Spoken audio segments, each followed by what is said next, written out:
عن ابی ہریرۃ رضی اللہ عنہ قال قال رسول اللہ صلی اللہ علیہ وسلم اذا تشہد احدکم فلیستعذ باللہ من اربع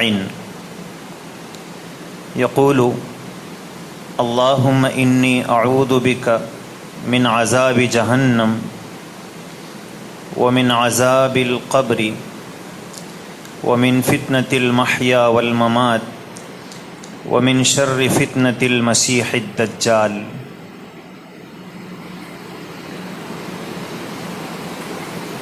اللہم صلی علی سیدنا محمد وعلی آل سیدنا محمد وبارک وسلم۔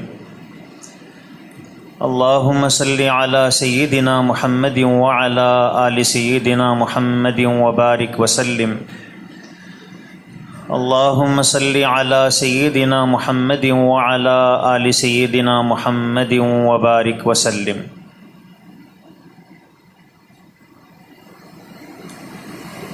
آج کا جو عنوان ہے وہ فتنہ دجال سے متعلق۔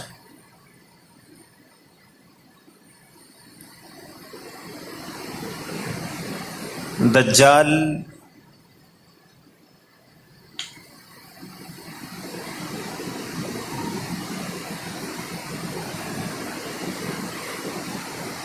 کسی قوم کا اور کسی ملک کا نام نہیں ہے۔ دجال ایک متعین انسان کا نام ہے۔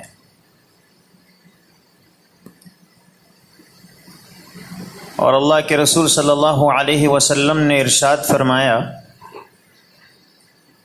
ایک حدیث میں ہے کہ پہلے چھوٹے چھوٹے 30 دجال ہوں گے، اور ایک دوسری حدیث میں ہے کہ 70 دجال ہوں گے۔ اس کے بعد پھر سب سے بڑا جو دجال ہے وہ آئے گا۔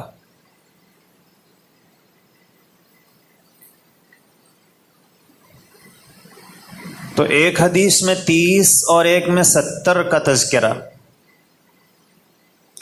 اس کو یوں سمجھیں کہ ایک بی کیٹیگری کے دجال ہوں گے اور ایک سی کیٹیگری کے ہوں گے۔ جو بی کیٹیگری کے ہیں وہ 30 ہوں گے، اور جو سی کیٹیگری کے ہیں وہ 70 ہوں گے،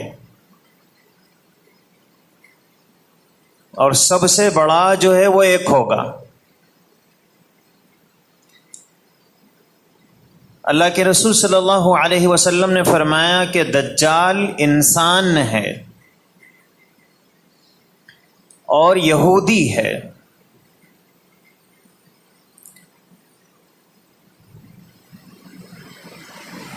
دجال اس کا نام نہیں ہے، اور وہ خود بھی نہیں کہے گا کہ میں دجال ہوں۔ یہ تو اس کا لقب ہے، اس کو ہم کہہ رہے ہیں کہ وہ دجال۔